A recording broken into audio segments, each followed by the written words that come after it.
નમસ્કાર મિત્રો, મારી યુટ્યુબ ચેનલ સંજય પટેલમાં આપનું હાર્દિક સ્વાગત છે। બાળ મિત્રો, આજે આપણે ધોરણ 8 વિષય છે વિજ્ઞાન, તેનો પાઠ 10, પાઠનું નામ છે ધ્વનિ એટલે કે અવાજ, તેની સ્વ અધ્યયન પોથીનું સોલ્યુશન આજે આપણે આ વિડીયોની અંદર જોવાના છીએ। જે મિત્રો અમારી ચેનલમાં નવા છે, જેમણે હજુ સુધી અમારી ચેનલને સબસ્ક્રાઇબ નથી કરી, તે અમારી ચેનલને જરૂર સબસ્ક્રાઇબ કરે, વિડીયો લાઇક કરે, શેર કરે અને બેલ નોટિફિકેશન આઇકોન ઓન કરે, જેથી અમારા દરેક નવા વિડીયોની નોટિફિકેશન તમારા મોબાઈલની સ્ક્રીન પર મળી શકે। બાળ મિત્રો, આ દરેક વિડીયો પીડીએફ સ્વરૂપે મેળવવા માટે અમારી એપ્લિકેશન વિશ્વગુરુ સંજય પટેલ તમારા મોબાઈલના પ્લે સ્ટોરમાંથી સર્ચ કરી ઇન્સ્ટોલ કરી શકશો। તદ્દન ફ્રી એપ છે, કોઈપણ પ્રકારનો ચાર્જ આપની પાસેથી લેવામાં આવતો નથી। આ દરેક સ્વ અધ્યયન પોથીના વિડીયો જોવા માટે સ્વ અધ્યયન પોથીના આ ઓપ્શન પર ક્લિક કરી, ધોરણ 8 પસંદ કરી, વિષય વિજ્ઞાન પર ક્લિક કરી, વિડીયોના ઓપ્શન પર ક્લિક કરી તમે વિડીયો જોઈ શકશો અને પીડીએફના ઓપ્શન પર ક્લિક કરી તમે પીડીએફ સ્વરૂપે સોલ્યુશન જોઈ શકશો। ખૂબ જ સારી એપ છે, એકવાર જરૂર ડાઉનલોડ કરીને જોજો। આ ઉપરાંત સ્વાધ્યાયના પ્રશ્નોના જવાબ, એમસીક્યુ, ક્વિઝ આ બધું જ અંદર આપેલું છે। તો ચાલો શરૂ કરીએ। ધોરણ 8 વિષય વિજ્ઞાન, પાઠ 10 ધ્વનિ, તેની સ્વ અધ્યયન પોથીનું સોલ્યુશન જોઈએ। સાચા વિકલ્પની સામે ખરાની નિશાની કરવાની છે। તેમાં પહેલું, ધાતુની થાળી પર ચીપીઓ અથડાવવાથી અવાજ શેમાં ઉત્પન્ન થાય છે? તો થાળીમાંથી ઉત્પન્ન થાય છે। બીજું છે તે આવશે। બીજું છે, ચોમાસામાં રાત્રિના સમયે સાંભળવા મળતો તમરાનો અવાજ શાના દ્વારા ઉત્પન્ન થાય છે? તો પાંખોના ફફડાટથી। ત્રીજું છે, નીચે પૈકી કયો ધ્વનિ હવાના કંપનથી ઉત્પન્ન થાય છે? તેમાં વ્યક્તિના નસકોરા। નીચેના પ્રશ્નોના યોગ્ય જવાબ લખવાનો છે। તેમાં ચોથું, તળાવના કિનારે બેઠા હોઈએ ત્યારે પાણીનો અવાજ આવતો નથી, જ્યારે દરિયા કિનારે બેઠા હોઈએ ત્યારે પાણીનો અવાજ આવે છે, આવું શા માટે થાય છે? ટૂંકમાં સમજાવો। તો કારણ કે દરિયા કિનારે પવન સાથે પાણીમાં મોજા, ભરતી, ઓટ વગેરે આવતી હોય છે, માટે પાણીનો અવાજ આવે છે, જ્યારે તળાવમાં આવા મોજા આવતા હોતા નથી। પાંચમો પ્રશ્ન, આપણે ધ્વનિ કેવી રીતે સાંભળી શકીએ છીએ? એટલે કે અવાજ કેવી રીતે સાંભળી શકીએ છીએ? તો જ્યારે કોઈ વ્યક્તિ, પ્રાણી અને પક્ષી બોલે ત્યારે તેનો ધ્વનિ હવામાં પ્રસરે છે અને એ ધ્વનિ આપણા કાન સુધી પહોંચતા આપણે તેને સાંભળી શકીએ છીએ। છઠ્ઠો પ્રશ્ન, ધ્વનિ ચીપિયાને અફડાવ્યા પછી તેને કાનની નજીક લઈ જતા શું થાય છે? તમારું અવલોકન નોંધો। તો ધ્વનિ ચીપિયાને અથડાવ્યા પછી કાનની નજીક લઈ જતા તે ધ્રુજે છે અને ધ્વનિ ઉત્પન્ન કરે છે, એટલે કાનની નજીક ધ્વનિ આપણને સંભળાય છે।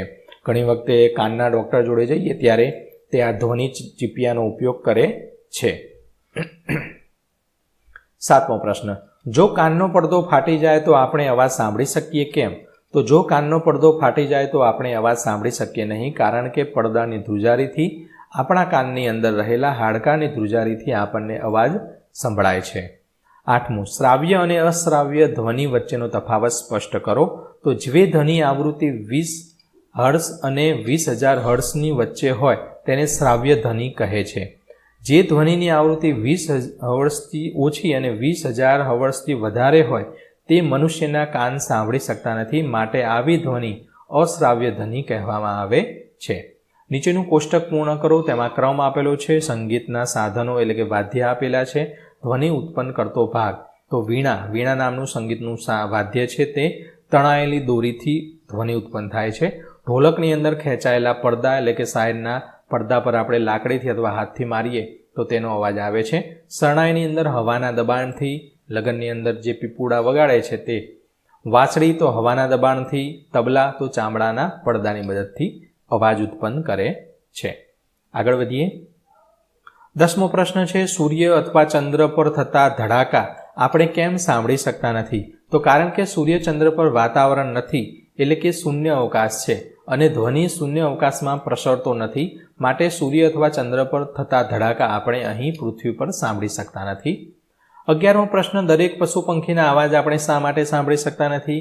તો કારણ કે કંપિત થતી વસ્તુ કે પશુ પક્ષી દ્વારા ઉત્પન્ન થયેલી ધ્વનિની આવૃત્તિ શ્રાવ્ય વિસ્તારમાં પડતી હોય તો જ ધ્વનિ આપણે સાંભળી શકીએ છીએ, નહીતર દૂર પશુ પક્ષી અવાજ કરે તો પણ આપણે તે ધ્વનિ એટલે કે અવાજ આપણે સાંભળી શકતા નથી।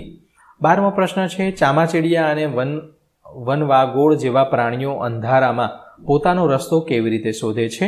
તો ચામાચીડિયા અને વનવાગોળ વડે ઉત્પન્ન થતી ધ્વનિ વધુ આવૃત્તિવાળી એટલે કે વધારે પીચવાળી હોય છે, જે આપણે સાંભળી શકતા નથી. પણ આવા ધ્વનિ કોઈ વસ્તુને અથડાઈને પાછા ફરે અને તે પરથી ચામાચીડિયા જેવા પ્રાણીઓ પોતાનો રસ્તો શોધી કાઢે છે. 13મો પ્રશ્ન, ડોલ્ફિન અથવા વહેલ જેવા પ્રાણીઓ દરિયામાં પોતાનો વાર્તાલાપ કેવી રીતે કરતા હશે? તો ડોલ્ફિન અથવા વહેલ જેવા પ્રાણીઓ વડે ઉત્પન્ન થતી ધ્વનિની આવૃત્તિ પીચવાળી હોય છે, જેની મદદથી ડોલ્ફિન અથવા વહેલ જેવા પ્રાણીઓ દરિયામાં વાર્તાલાપ કરી શકે છે. 14મો પ્રશ્ન, સબમરીન દરિયાની અંદર સફર ખેડે છે, છતાં તે ખડકો સાથે ટકરાયા વિના પોતાનો માર્ગ કેવી રીતે શોધે છે? તે તમારે શિક્ષકની મદદથી લખવાનું છે. અહીં હું તમને જવાબ આપું છું. સબમરીન દરિયાની અંદર સફર ખેડે છે ત્યારે દરિયામાં અંધકાર હોવા છતાં સબમરીનમાં રહેલ સોનાર સિસ્ટમની મદદથી તે ધ્વનિના તરંગો છોડે છે. ત્યારબાદ તે વસ્તુની એક મેપ બનાવે છે. આ રીતે તે ખડકો સાથે ટકરાયા વિના પોતાનો માર્ગ શોધે છે. માની લો કે અહીંયા એક સબમરીન જઈ રહી છે. અહીંથી તે શું કરશે? તરંગો છોડશે અને જો કોઈ વસ્તુ અહીંયા સામી હશે તો એનો નકશો બનાવશે અને ઓટોમેટિક તે અહીંયાથી સાઈડમાં થઈ વળી અને આગળ વધશે. એટલે કે અહીંયાથી આ સબમરીન તરંગો છોડે છે, તરંગો પાછા આવે ત્યારે તે આ નકશો બનાવે છે અને તે સાઈડમાં થઈને નીકળી જાય છે. આગળ વધીએ. 15મો પ્રશ્ન છે, વિમાન મથકથી નજીકના મકાનોમાં રહેતા લોકોને શું નુકસાન થાય? તો વિમાનની અંદરથી અવર જવરથી આખો દિવસ વાતાવરણ ઘોઘાટ ભર્યું, એટલે કે વિમાન જાય આવે એટલે બહુ બધો અવાજ આવે છે, જેની મદદથી ઊંઘ પૂરી થતી નથી તથા ઘોંઘાટ રહેવાથી માનસિક શાંતિ હણાય છે. અનિદ્રા, હાઇપરટેન્શન જેવા સ્વાસ્થ્ય સંબંધી સમસ્યા સર્જાય છે. 16મો પ્રશ્ન છે, હમિંગબર્ડ નામનું પક્ષી 1 સેકન્ડમાં સરેરાશ 53 વખત પોતાની પાંખ ફફડાવે છે. એક જ સેકન્ડમાં, ધારો કે આટલી સેકન્ડ થઈ એમાં 53 વખત એને પાંખ ફફડાઈ દીધી, છતાં તેના દ્વારા ઉત્પન્ન થતો અવાજ તમે સાંભળી શકતા નથી. તો કારણ કે હમિંગબર્ડ નામનું પક્ષી 1 સેકન્ડમાં સરેરાશ 53 વખત પોતાની પાંખ ફફડાવે, આવા કંપનથી ઉત્પન્ન થતી ધ્વનિ આવૃત્તિ આપણે સાંભળી શકતા ન હોવાથી તે અવાજ આપણને સાંભળી શકતા નથી. એટલે કે 20,000 હર્ટ્ઝથી વધારેની આવૃત્તિ હોય તે આપણે સાંભળી શકતા નથી. 17મું, જુદા જુદા વૃક્ષોના પાંદડાનો ઉપયોગ કરી પીપુડી બનાવો, તેને વગાડવાનો પ્રયત્ન કરો તથા તેમાંથી નીકળતા વિવિધ પ્રકારના અવાજની કોષ્ટકમાં નોંધ તૈયાર કરો. તો વૃક્ષ છે પીપળો, તેનો અવાજ તીણો હોય. લીમડાના પાનની પીપુડીનો ઘેરો અવાજ હોય. લીંબોડી તો તેનો તીણો અવાજ. આંબાના પાનનો ઘેરો અવાજ આવે છે. એરંડાના પાનનો ઘેરો અવાજ આવે છે. પીપુડી બનાવવાની અને વગાડી જોવાની, ગોળ ફેવરી અને પીપુડી બનાવવાની છે. 18મું છે, કોષ્ટકમાં દર્શાવેલી વસ્તુ ભેગી કરી તેમાંથી વિવિધ રીતે અવાજ ઉત્પન્ન કરવાનો પ્રયત્ન કરી નીચે તમારું તારણ નોંધો. અહીંયા વસ્તુ આપેલી છે, અવાજ ઉત્પન્ન કરવાની રીત આપેલી છે અને કેવો અવાજ ઉત્પન્ન થયો તે. તો 2 સ્ટીલના ગ્લાસ લેવાના, તેના અથડાવાના તો અવાજ તીણો આવશે. વાસળી લેવાની, ફૂંક મારવાની, તેનો અવાજ તીણો આવશે. વીણાની તણાયેલી દોરી, તેમાં ઘસવાનું છે તો તીણો અવાજ આવશે. કપરકાબી ઘસવાની, તેમાં ઘેરો અવાજ આવશે. એક તારો ઘસવાનો છે અને તીણો અવાજ આવશે. સિસોટી ફૂંક મારતા, તેમાં તીણો અવાજ આવશે. મંજીરા, તેને અથડાવીએ તો તીણો અવાજ આવશે. આ રીતે તમારે લખવાનું છે. તો તારણ કાઢીએ તો 2 વસ્તુના અથડાવાથી, ઘસવાથી, ખેંચવાથી, તે ફૂંક મારવાથી ધ્રુજારીના કારણે અવાજ ઉત્પન્ન થાય છે. 19મું, ધ્વનિ પ્રદૂષણની હાનિકારક અસરો જણાવો. તો ઊંઘ ન આવવી, માનસિક શાંતિ હણાય, સ્વાસ્થ્ય સંબંધી રોગ, આ બધું થાય. 20મું, ધ્વનિ પ્રદૂષણને નિયંત્રણમાં રાખવાના ઉપાય જણાવો.